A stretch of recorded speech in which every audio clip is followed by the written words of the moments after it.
السلام علیکم. آج ہم biology second year chapter number 15 کو سٹارٹ کرتے ہیں. ہومیوسٹیسس. ہومیوسٹیسس کو ڈیفائن کرنے سے پہلے ہم انوائرمنٹ کو ڈیفائن کرتے ہیں کہ انوائرمنٹ کیا ہوتا ہے. دیکھیں، کسی بھی جاندار کے ارد گرد موجود لیونگ اور نان لیونگ تھنگ جو کہ اس کی لائف کو افیکٹ کر رہی ہوتی ہیں وہ اس کا انوائرمنٹ کہلاتی ہے. فار ایگزامپل ہم انسان کی مثال لیتے ہیں، ہیومن بینگز کی. تو انسان جہاں رہتا ہے اس کے ارد گرد ڈفرینٹ آرگنزمز، دوسرے آرگنزمز بھی موجود ہوتے ہیں، کلائمیٹک فیکٹرز بھی ہیں، سوائل بھی ہے، انرجی بھی ہے، ٹیمپریچر بھی ہے. تو یہ تمام چیزیں جو موجود ہیں اس کی لائف کو افیکٹ کرتی ہیں، اس کی زندگی پر اثر انداز ہوتی ہیں. تو یہ اس کا انوائرمنٹ کہلاتی ہے. اب جب ہم انوائرمنٹ کی بات کرتے ہیں تو انوائرمنٹ دو ٹائپس کے ہوتے ہیں. ایک ہے ایکسٹرنل انوائرمنٹ، ایک ہوتا ہے انٹرنل انوائرمنٹ. جب ہم بات کرتے ہیں ایکسٹرنل انوائرمنٹ، جو نام سے پتہ چل رہا ہے کہ ایکسٹرنل یعنی باہر کی طرف، تو لیونگ آرگنزم کے ارد گرد جو اشیاء موجود ہیں، ارد گرد لیونگ اور نان لیونگ تھنگس، یہ ہے اس کا ایکسٹرنل انوائرمنٹ. اور internal environment means living organisms کی باڈی کے اندر، inside the body. Inside the body pH ایچ کیسی ہے، باڈی کے اندر ٹیمپریچر کیا ہے. تو یہ جو سب چیزیں ہوں گی یہ اس کا انٹرنل انوائرمنٹ کہلاتی ہیں. سب سے پہلے ہم ہومیوسٹیسس کو ڈیفائن کرتے ہیں. The protection of internal environment from the harm of fluctuations in the external environment. اس کے لیے ایک اور آپ کو میں ایگزامپل دوں گا. دیکھیے، جو لیونگ آرگنزمس کی باڈی ہے یہ کوئی آئیڈیل باڈی نہیں ہے. It's not ideal. مینز کہ اس کے اندر جتنے بھی سسٹمز موجود ہیں اس میں فلکچویشنز آتی ہیں. ایک جو آپٹیمم لیول ہوتا ہے، چیزیں اس لیول سے اپ بھی ہو جاتی ہیں اور اس لیول سے ڈاؤن بھی ہو جاتی ہیں، یعنی اپس اینڈ ڈاؤنس موجود ہوتے ہیں اس کے اندر. تو آئیڈیل نہیں ہے، اس پر دوسری چیزیں بھی اثر انداز ہوتی ہیں. ٹیمپریچر، اب دیکھیں سردی آتی ہے، ہمارا رہن سہن، کپڑے، لباس، خوراک، ہر چیز بدل جاتی. اسی طرح جب گرمی آتی ہے تو پھر سب کچھ بدل جاتا ہے. تو کیوں؟ یہ تمام چیزیں یہ شو کرتی ہیں کہ ہماری جو باڈی ہے، ہمارے اندر جو سسٹمز ہیں، دے آر ناٹ آئیڈیل. تو ان تمام سسٹمز کے اندر جو فلکچویشنز آتی ہیں ان کو مینیج کرنے کے لیے اللہ تعالیٰ نے ہماری باڈی کے اندر ایک سسٹم رکھا ہے، ایک پروسیس رکھا ہے جو ان تمام چیزوں کو ایک لیول پر رکھتا ہے. یہ پروسیس ہومیوسٹیسس کہلاتا ہے. اب ہم چلتے ہیں اس کی ڈیفینیشن کی جانب. The protection of internal environment from the harm of fluctuations in the external environment. کیا پتہ چلا؟ مین کہ انٹرنل انوائرمنٹ کے اندر نو ایکسچینج، جبکہ ایکسٹرنل انوائرمنٹ کے اندر چینجز ہیں. تو یہ پروسیس کیا کر رہا ہے؟ یہ پروٹیکٹ کر رہا ہے انٹرنل انوائرمنٹ کو ایکسٹرنل فلکچویشنز سے، یعنی باہر جو کچھ مرضی ہو رہا ہے لیکن انٹرنل انوائرمنٹ کے اندر چینجز نہیں آتی. اٹ ڈزنٹ مین کہ چینج بالکل آتی نہیں، آتی ہے لیکن نیرو رینج میں. اب فار ایگزامپل باہر اچانک سے ٹیمپریچر 25 to 35 پہ چلا گیا، لیکن اندر 25 سے 35 پر نہیں جائے گا. اچانک چینج آئے گا لیکن ویری مائنیوٹ چینج. اب ہم بات کرتے ہیں اس کی امپورٹنس کی کہ یہ کیوں اہم ہے. To keep the internal fluctuations in narrow range as compare to the external fluctuations. یعنی ایکسٹرنل انوائرمنٹ کے اندر جتنی بھی تبدیلیاں ہیں، جتنے بھی اپس اینڈ ڈاؤنز ہوں گے، لیکن جو انٹرنل انوائرمنٹ ہے اس کے اندر اس کے لحاظ سے اسی کے حساب سے چینجز نہیں ہوتی، بلکہ نیرو چینجز ہوتی ہیں، بالکل اسمال چینجز ہوتی ہیں. Maintenance of internal environment within specific range, ایک خاص رینج میں. اب ہیومن باڈی جو ہے اس کا نارمل ٹیمپریچر کتنا ہے؟ 37.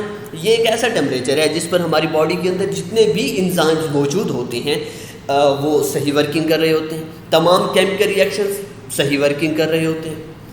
تو ایک اسپیسیفک رینج 36 to 37 اسی کے درمیان ٹیمپریچر کو مینٹین رکھا جاتا ہے، باہر چاہے جو کنڈیشن بھی ہو. Next, in addition to solute and water various essential metabolites are kept in required range. Solutes and water, body کے اندر واٹر اور سولیوٹ بھی ریکوائر ہوتے ہیں. سولیوٹ اور سالوینٹ یہ دو ٹرمز ہیں، ان کو ہم آگے ڈیٹیل میں پڑھیں گے. تو سولیوٹ اور واٹر ان کی کنسنٹریشن بھی زیادہ ہو جاتی ہے، کبھی کم ہو جاتی ہے. تو یہ جو پروسیس ہے ہومیوسٹیسس، اس کے ذریعے ان کو بھی ایک اسپیسیفک رینج میں جو ریکوائر ہوتی ہے اسی پر مینٹین کیا جاتا ہے. Next, controlling system lower fluctuations in internal environment despite of large fluctuations in external environment. Same وہی بات کہ کنٹرول کیا جاتا ہے فلکچویشنز کو، یعنی ایکسٹرنل میں زیادہ فلکچویشنز آ رہی ہیں، زیادہ چینجز آ رہی ہیں، اس کے مقابلے میں انٹرنل انوائرمنٹ میں چینجز کم آئیں گی. It's due to homeostasis. Next ہم بات کرتے ہیں ٹائپس آف ہومیوسٹیسس کی. سب سے پہلے ہمارے پاس ہے اوسمو ریگولیشن. اوسمو ریگولیشن جاندار کے اندر پانی اور سولیوٹ کی مقدار کو ایک حد میں کنٹرول رکھنا، ایک حد میں کنٹرول میں رکھنا. اب سولیوٹ اور سالوینٹ کا کنسیپٹ کیا ہے، پہلے اس کو سمجھیں. سالوینٹ کہتے ہیں جو دوسری چیزوں کو اپنے اندر حل کر لے، جیسے پانی کو یونیورسل سالوینٹ کہا جاتا ہے، اور سولیوٹ اس کو کہتے ہیں جو حل ہو جاتا ہے. تو maintenance of constant water and electrolyte level, it is the mechanism of regulation of solute generally between organisms and its environment and the gain and loss of water is known as osmoregulation. یعنی living organisms کی body کے اندر water کو اور Salts کو maintain کرنا، ایک specific level پر رکھنا، یہ اوسمو ریگولیشن کہلاتا ہے. Next, thermoregulation. Thermoregulation, therm about heat, temperature, تو نام سے جو ہے ریگولیشن مینٹین کرنا، یعنی maintenance of constant body temperature. جانداروں کے جسم میں ٹیمپریچر کو ایک حد کے اندر کنٹرول میں رکھنا، یہ تھرمو ریگولیشن کہلاتا ہے. Maintenance of internal temperature within a tolerable range is designated as thermoregulation. Next, excretion. Excretion کہتے ہیں removal of waste material from the body. یہ ایک ایسا میکانزم ہے ہماری باڈی کے اندر جو ویسٹ مٹیریل ہوتا ہے اس کو ریموو کیا جاتا ہے، باڈی سے ایکسکریٹ کیا جاتا ہے. اس کے لیے ہمارے پاس ڈفرینٹ ایکسکریٹری آرگنز ہوتے ہیں. ہمارے اندر ایک ایکسکریٹری سسٹم ہے، کڈنی سپورٹ کرتے ہیں ہماری باڈی سے ویسٹ مٹیریل کو ریموو کرنے. نیکسٹ ہم بات کرتے ہیں کہ homeostasis in intracellular and extracellular environment. Intracellular within the cell in the limits of cell membrane. Cell کے باہر سیل میمبرین موجود ہوتی ہے. اب سیل میمبرین کے اندر جو انوائرمنٹ ہے اس کو انٹرا سیلولر کہتے ہیں. اور ایکسٹرا سیلولر کیا ہے؟ آؤٹ سائڈ دا سیل، یعنی سیل میمبرین سے باہر دو سیلز کے درمیان جو انوائرمنٹ ہے اس کو ایکسٹرا سیلولر انوائرمنٹ کہتے ہیں. سپوز ہمارے پاس دو سیل ہیں.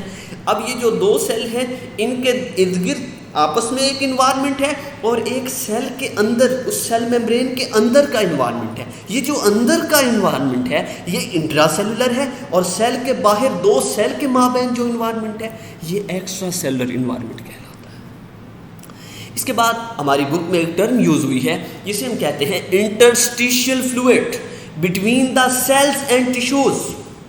سیلز اور ٹیشوز کے درمیان جو فلوئڈ موجود ہوتا ہے that is known as interstitial fluid.